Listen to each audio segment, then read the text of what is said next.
Salut tout le monde, bienvenue sur Chouchou Pondu, la chaîne franco-indienne. Vous voulez une recette originale de pain indien, un mix entre un chapati et un barota, un pain qui a l'onctuosité et la texture du barota, mais qui est rapide à faire et pas aussi gras que le barota, et en plus un pain qui peut être agrémenté de garnitures. Allez, on va regarder tout ça. C'est parti!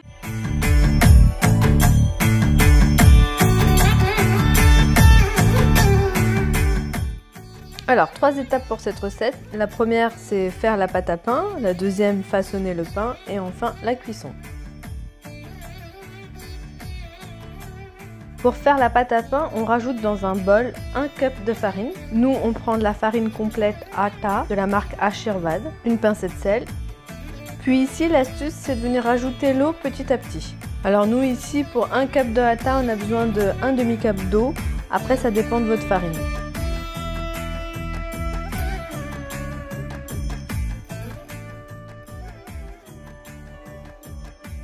Et voilà ce qu'on obtient au bout de 3 minutes environ.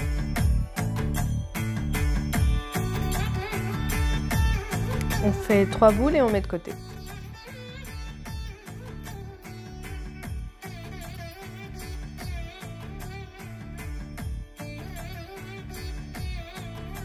Deuxième étape, le façonnage. On vient mettre un peu de farine sur le plan de travail pour pas que ça colle. Et on étale la pâte en rajoutant de temps en temps de la farine.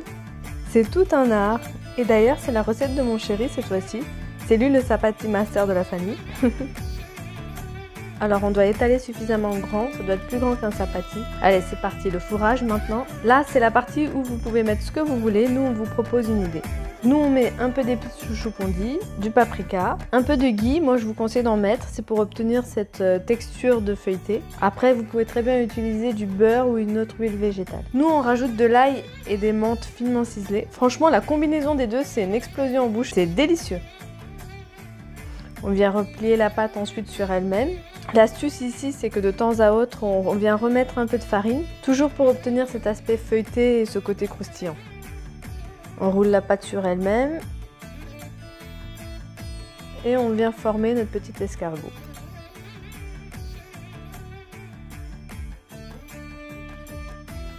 On remet un peu de farine dessus et on étale la pâte à nouveau.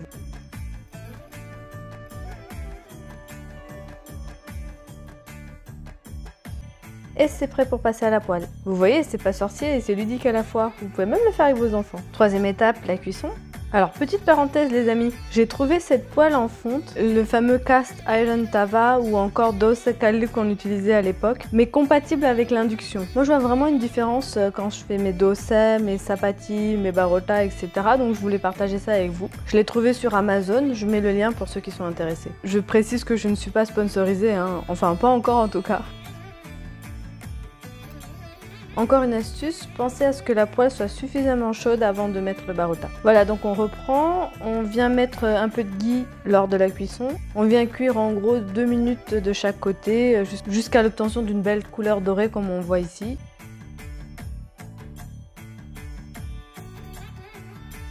Et c'est fini.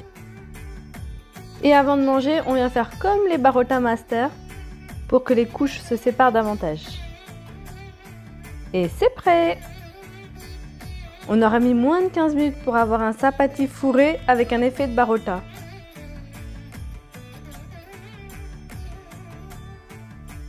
Alors un petit zoom pour ceux qui sont perdus parmi les pains indiens. Je vous fais un petit récap rapide, en tout cas c'est valable pour l'Inde du Sud. En gros on a les chapatis qui sont faits à base d'eau et de farine. Donc c'est ce qu'il y a de plus simple et c'est l'équivalent des tortillas mexicains. On a les barotas qui sont beaucoup plus gourmands mais qui demandent plus de temps et qui sont plus gras. On y ajoute entre autres du lait, du sucre et pas mal d'huile. Les barotas ont une texture de feuilleté croustillant. Et ensuite les naans, c'est ce qui est le plus connu en France. La différence principale c'est qu'on y ajoute de la levure, donc le pain gonfle légèrement et on le fait traditionnellement dans un four à tandoor. Voilà grosso modo, après il y a des variantes suivant les régions de l'Inde. Moi je vous parle principalement du sud de l'Inde. Voilà, j'espère que ça vous aura plu. Moi, à la place du barota et chapati, je fais beaucoup plus cette recette. Je trouve ça beaucoup plus cool. En plus, je varie régulièrement les garnitures. Je le fais avec les herbes et des épices, avec du cheese, avec de la viande hachée, parfois avec tout ce que je viens de vous dire. Voilà, le choix est illimité. Voilà, par rapport au barota, je trouve ça plus rapide et moins gras. En plus, j'utilise de la farine complète et du ghee à la place de l'huile et de la farine blanche. C'est pas tout à fait comparable au barota, je dirais que c'est une alternative au barota. Donc voilà, ce pain, vous pouvez le manger soit seul ou soit accompagné d'un magnifique chicken ghee roast. Vous avez le lien de la vidéo dans la description en bas. Testez-moi cette recette, prenez bien soin de vous, à bientôt, ciao ciao!